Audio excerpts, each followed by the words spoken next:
এক সময় যে কথার আগে হাত তুলতো সে এখন গালি শুনলো মুস্কি হাসি দেয়।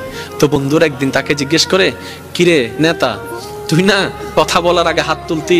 তখন সে বলে, পাগল ছিলাম তখন তুলেছি, বুঝতে পেরেছি ওই জগতে কিছু নাই, আল্লাহর প্রেমের ধৈর্যের জগতে অনেক বড় নিয়ামত আছে।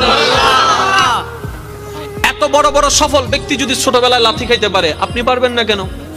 আর সবার কথা বাদ দেন, ও নবী, আপনি শুধু একবার বলতেন জিবরাইল উল্টাই দিত, আপনি বললেন না কেন? নবী রাহমাতুল লিল আলামিন বলে, পাওয়ার থাকার পরও যে পাওয়ার দেখায় না সে তো সত্যিকার পাওয়ারফুল ব্যক্তি। সুবহানাল্লাহ। যার হাসে কিছু নাইতে হবে, দেখ চিনস নাই হন, এর নাম জানোস না, আর বা ফোন চিনস না, যার তো নাইতে হবে। আর যার থেকে আছে, যার থেকে পাওয়ার আছে সে কি চুপ। যার থেকে সত্যিকার ক্ষমতা থাকে সে কখনো কথা বলে। আপনাকে গালি দিল, আপনি উল্টা গালি দিলেন, ধৈর্য ধরলেন। কিন্তু আপনি যদি বলতেন, দিলে দাও গা, আমাকে গালি দিছো দাও গা, সে উল্টা ভাবনায় পড়ে যাবে, কি রে কারে গালি দিই, সে তো লড়ে না। সত্যি করে বলেন তো, আপনাকে কয় মিনিট গালি দিতে পারবে? একবার, দুইবার, তিনবার। গালি কখন ঝগড়া হয় জানেন? একটা দিয়েছে দুইটা দিলেন, দুইটা শুনে তিনটা দিয়েছে চারটা দিলেন, এইভাবে কিন্তু বাড়তে থাকে। এবার সে আপনাকে একটা দিল, আপনি হাসলেন, সে দ্বিতীয়বার দিল, আপনি হাসলেন, সে তৃতীয়বার দিল, আপনি হাসলেন, শেষ পর্যন্ত সে নিজে লজ্জা পেয়ে ওখান থেকে চলে যাবে। চতুর্থ গালি আপনাকে দিতে পারবে না, সে যদি আকলওয়ালা হয়।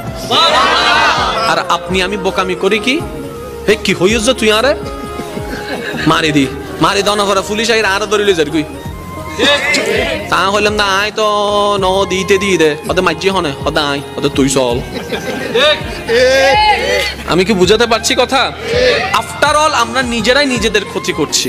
যদি আমরা ইসলামের ফর্মুলা গুলাকে একটু ঠান্ডা মাথায় মাথায় বসাইতে পারি, সফলতা আপনার কাছে, সফলতা আপনার কাছে। আপনি কি দরকার আপনার? আমি প্রায় সময় বলি, আজকেও বলছি, কি দরকার আপনার যেটা আপনার রবের কাছে নাই? এমন একটা জিনিস দেখান আপনার দরকার যেটা আপনার রবের কাছে নাই, আপনার রব দিতে পারে না। আপনি বলবেন যে না, এমন কোন আমার চাওয়া নাই যেটা আমার রব পূরণ করতে পারবে না, আমার সমস্ত চাওয়া আমার রব পূরণ করতে পারে। তাহলে এবার এই কথাটা শুনে নেন, যেহেতু আপনার চাওয়া সব রবে পূরণ করতে পারে, আপনি রবের হয়ে যান না, রবের হয়ে যান না, রবের হয়ে যান না। কোরআনের ভাষায় বলতে গেলে সিবগাতাল্লাহ, আল্লাহর রঙে রঙিন হয়ে যান, আল্লাহর রঙে সেজে যান, আপনার কিছু কমতি হবে না।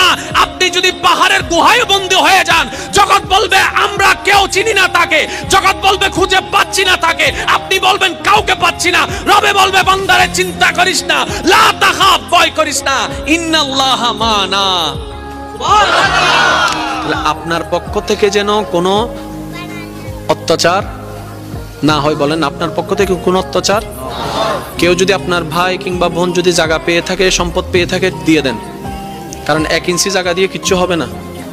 ঠিক ঠিক। আল্লাহর ওয়াস্তে একটু বুঝেন, 1 ইঞ্চি জায়গা দিয়ে কিচ্ছু হয় নাই, কিচ্ছু হবেও না, কিন্তু হাসরে গেলে অনেক কিছু হয়ে যাবে ভাই। তো সুতরাং ওইখানে যাওয়ার আগে যত মামলা আছে এখান থেকে সব শেষ করে নেন, ঠিক না ভাই? ঠিক। কারণ আল্লাহর পাল্লায় পড়লে কিন্তু খবর আছে, আল্লাহর বিচারের পাল্লায় পড়লে খবর আছে।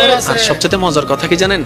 কোন বান্দা যদি নিজে থেকে চায় আমি পরিবর্তন হব, সে ছেলে হোক কিংবা মেয়ে হোক, সে যদি অন্তর থেকে সে যদি এতটুক চায় আমি পরিবর্তন হব, আল্লাহ পাকও তাকে পরিবর্তন হওয়ার জন্য সাহায্য করেন। সুবহানাল্লাহ। কত বেনামাজি এখন নামাজি হয়েছে জানেন?